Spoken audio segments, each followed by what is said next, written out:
그 합격자 발표 나오기 전에 이제 애들 면접 보러 갔다 오고, 그다음에 저랑 태순쌤이랑 밥 먹으러 가려고 식당으로 이동하는 중이었거든요.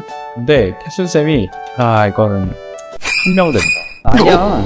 그러니까 거의 그렇게 비관적으로 생각하셨어요. 그 왜 그러냐면 너무 기대를 많이 하잖아. 그러면은 이게 충격이 좀 올 수 있어서 밑에 좀 깔아놓은 거지. 근데 아무튼 되게 비관적이셨고 그날 저는 이거 한 2명에서 3명 이상은 된다 이러고 예상하고 있었어요. 저는 항상 어떻게 보냐면 이번에 국민대가 경쟁률이 한 3대 1 정도 됐거든요. 지원자의 그 경쟁률을 항상 기본으로 보거든요. 그러니까 6명이 지원하면 2명. 근데 지금 5명이 지원했으니까 1명 더하기 그 다음에 팔다리반 1사익 하나 정도? 1.5명? 1.5명? 근데 상대 생각보다 많이 돼서 놀라긴 했죠, 저는.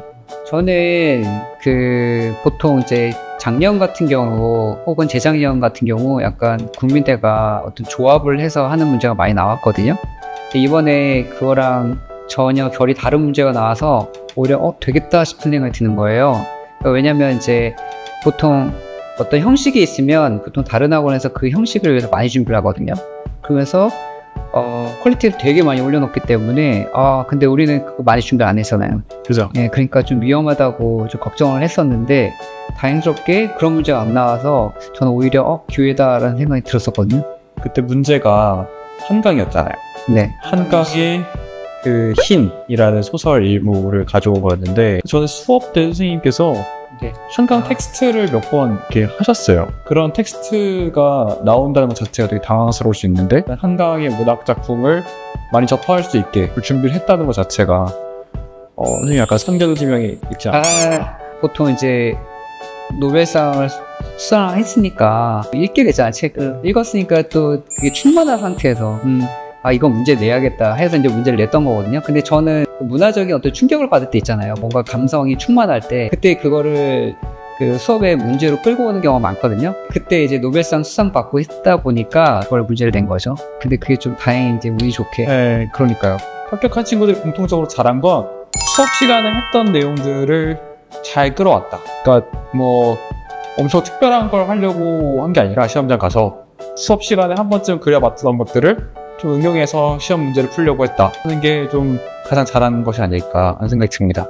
그림을 그릴 때 잘하는 부분하고 못하는 부분들이 있잖아. 근데 희한하게 자기가 못하고 자기가 정복하지 못한 어떤 스킬에 대해서 그걸 해야지 더 잘 그린다고 생각을 하는데 그러다 보니까 결국엔 뭐 시간으로 손해를 보거나 아니면 미완성해서 제출하는 경우가 있는데 이번에 아이들은 보면 자기가 할 수 있는 기술을 갖고 그냥 소박하게 자기가 할 수 있는 역량 안에서 그려냈다는 거? 그거가 저는 좀 기특하게 보이더라고요. 저희는 근데 사실 국민대 같은 경우는 그렇게 어렵다고 생각은 평상시 안 했어요.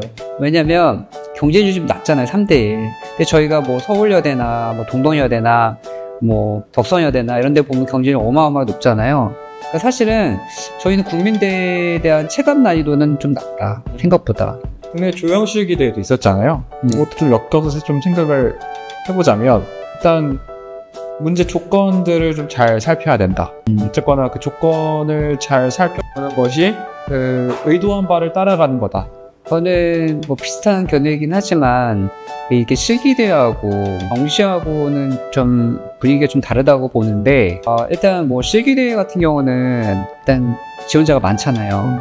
많으니까 그 안에서 얼마나 독창적이고 자기 생각을 얼마나 유니크하게 교수님한테 어필할 수 있느냐가 되게 중요한데 정시 같은 경우는 워낙 경쟁률이 낮잖아요. 낮으니까 오히려 기본기하고 그 다음에 완성도하고 밀도를 받쳐주는 게 더 유리하다. 왜냐면 국민대 같은 경우 보시면 알겠지만 일반계의 아이들도 성적을 좀 뭐 수학이나 뭐 법한 망친 경우에 도중에 들어오는 경우가 많거든요. 국민대 못 갈 바에는 국민대라도 가자. 그러다 보니까 실기 경력이 낮은 친구들이 많아요. 국민대 같은 경우 보면 그런 인원이 한 4분의 1 정도는 실기력이 아주 떨어진다고 보거든요. 그러니까 그런 상황에선 아주 기본 실기력만 갖춰도 저는 충분히 될 확률이 높다. 국민대 같은 경우 저희 좀 밀도를 좀 중요하게 생각했고 그러다 보니까 오히려 더 좋은 결과를 낳지 않았나. 깜짝스럽게 그림을 준비한 친구들에 비해서 자기를 어떤 더 돋보이게 할 수 있는 뭐 아닌가.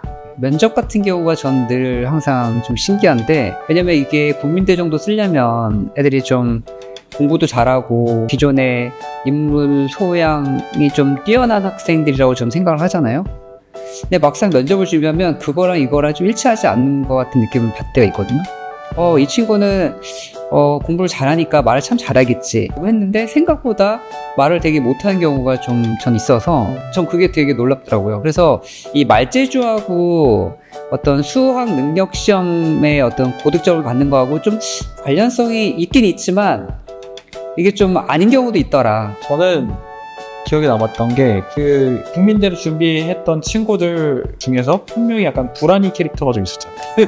맞아, 불안하죠. 약간 이렇게 자주 찔끔찔끔 이렇게 눈물을 보이고, 그 친구가 평소에 되게 실기를 나쁘지 않게 꽤 기본기가 충실하게 잘 준비를 하던 상태였는데 거의 첫 실기 시험이다 보니 많이 불안해했었죠.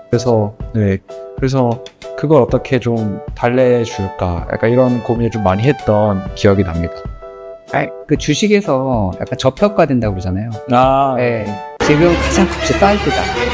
왜냐면 저희가 이번 국민대에 들어간 친구가 80 초반에 들어가거든요. 그것도 공예과가 아니에요. 그런 적이 없었어요. 그때 엄청나게 막 상향하거나 막 엄청나게 막 고평가될 때가 있었는데 지금 가장 평가가 낮기 때문에 이때 조금만 공부하면 국민대 잡을 수 있다. 저는 이거는 보통 주식처럼 이게 오르고 내리고 한다고 보거든요. 저는 다시 국민대가 다시 올라갈 가능성이 높다. 그럼 지금 낮은 건 뭐냐? 고대나 서울대 쪽으로 지금 빠져나가고 있거든요, 아이들이. 그러다 보니까 약간 그런 그 작용을 받고 있는데, 저는 조만간 다시 성적이 높아지니까 요 근래에 한번 해볼만 하다.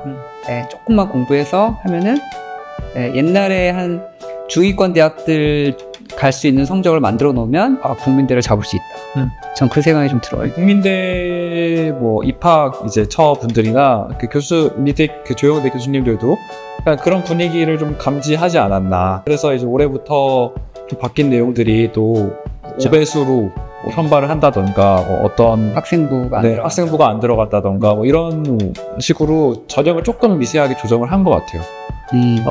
그리고 그렇게 해서 더 많은 인원의 학생들이 실기를 보게 하겠다라고 하는 것 자체가 어떻게 보면 실기를 기본적으로 잘 할 수 있는 아이들을 좀 선호하겠다라는 의도가 아닌가. 그렇기 때문에 5배수로 선발하고 조금 더 많은 학생들 지원해서 실기 실력이 좋은 학생들을 우리가 국민대학교에서 데려갈 수 있게 노력을 하겠다라는 어떤 의도를 가지고 이런 미세한 조정이 있지 않았나, 이런 생각이 듭니다. 그래서 결과적으로 이제 동경하는 학생들이 하고 싶은 말, 기본기, 관식재료를 잘 쓰고 활용력이 좋고 이런 기본기를 잘 챙길 수 있도록 노력하자. 그리고 그런 실기력을 뽐낼 수 있도록 좀 문제를 잘 읽어낼 수 있는 문해력을 좀 길러내자. 이런 정도가 될 것 같습니다. 저는 국민대 정도 쓸 정도면 이 정도 성적은 만들어줘야 돼 라고 하는 그 기준이 있었거든요. 근데 그 기준을 조금 더 낮출 것 같아요. 왜냐면 저희가 낮은 성적이 많이 붙어서 국민대는 그냥 아주 그냥 초하이 퀄리티 전투를 만들어야 돼, 시기도 뛰어나야 돼 라고 생각했던 거를 조금 더 낮춰서 좀 더 많은 아이들이 지원할 수 있게끔 도전할 것 같아요.